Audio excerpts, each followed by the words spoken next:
नमस्कार श्री स्वामी समर्थ सर्वांना. तुमच्या सर्वांचं पुन्हा एकदा आपल्या या युट्यूब चॅनलवर खूप खूप स्वागत आहे. अक्षय तृतीया या वर्षी 10 मे 2024 म्हणजेच शुक्रवारी आली आहे आणि अक्षय तृतीयेला आपल्या हिंदू धर्मात खूप महत्व दिले जाते.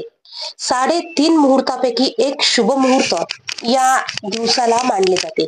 या दिवशी हिंदू धर्मात सर्व शुभ कार्य होतात. अक्षय तृतीया वैशाख महिन्यातील शुक्ल पक्षाच्या 3ऱ्या दिवशी साजरी केली जाते. अक्षय तृतीयेला पूजेचे विशेष महत्व सांगण्यात आले आहे. त्याचप्रमाणे या दिवशी काही उपाय देखील केले जातात. अक्षय तृतीयेच्या दिवशी देवपूजा करणे, माता लक्ष्मी आणि श्रीहरी भगवान विष्णू यांची पूजा करणे विशेष महत्वाची मानली जाते.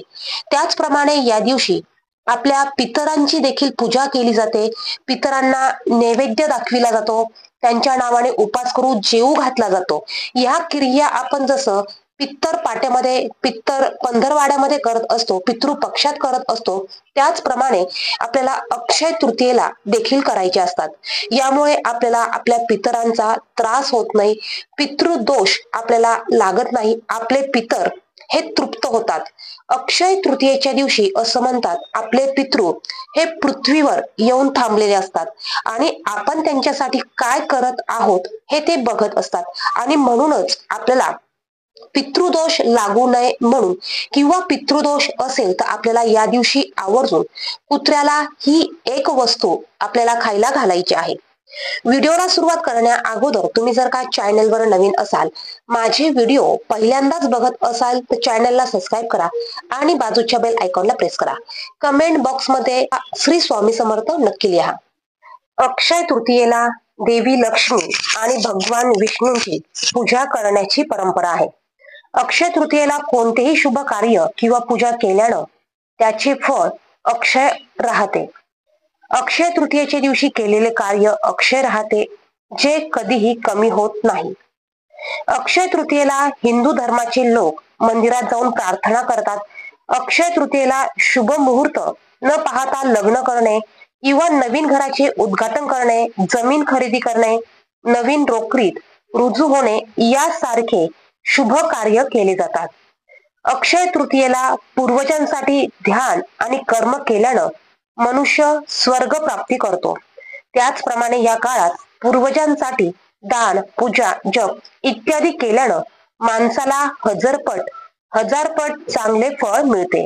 आणि म्हणूनच आपण अक्षय तृतीयेच्या दिवशी जसं आपण पितरांची घरी पूजा करतो, त्याचप्रमाणे आपल्याला कावळ्याला घास खाऊ घालायचा असतो, त्याचप्रमाणे आपल्याला कुत्र्याला देखील एक वस्तू खायला घालायची आहे. यामुळे आपले पितृदोष कमी होतात, पितृदोष आपल्याला लागत नाही, आपले पितृ आपल्यावर प्रसन्न होतात आणि आपल्याला देवांचा कृपा आशीर्वाद प्राप्त होतो.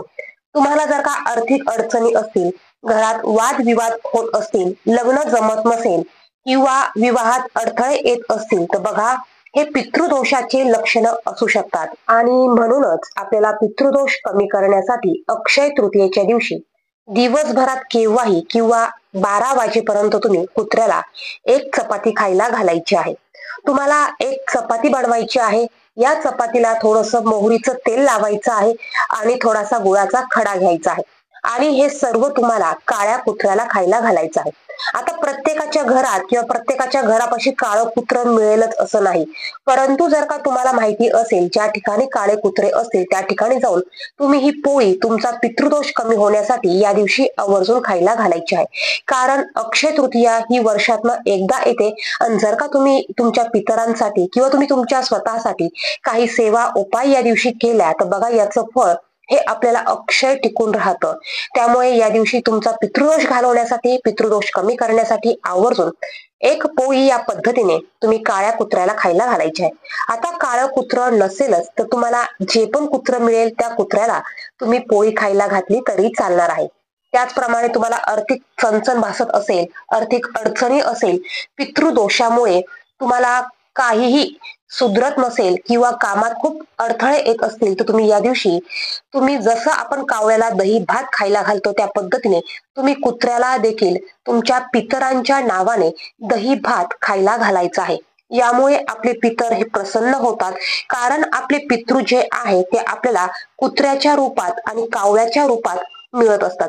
त्यामुळे आवर्जून तुम्ही कुत्र्याला आणि कावळ्याला या दिवशी तुमच्या पितरांच्या नावाने एक पोळी किंवा दहीभात तुम्हाला खायला घालायचा आहे. अत्यंत साधे आणि सोपे हे उपाय आहेत. हे उपाय आपण प्रत्येक अमावस्येला, अक्षय तृतीयेला आवर्जून करायचे आहे.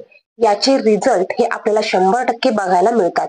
कुठलंही काम केलं आणि त्याचं फळ लगेच मिळालं असं होत नाही. थोडा आपल्याला वेळ लागतो, परंतु जसे जसे आपण हे उपाय करत जातो तसं तसं त्याचे फळ किंवा पितृदोषाची लक्षणं ही आपल्याला कमी कमी व्हायला चालू होतात. व्हिडिओमध्ये सांगितलेली माहिती आवडली तर व्हिडिओला लाईक करा, चॅनेलला सबस्क्राईब करा. धन्यवाद. श्री स्वामी समर्थ.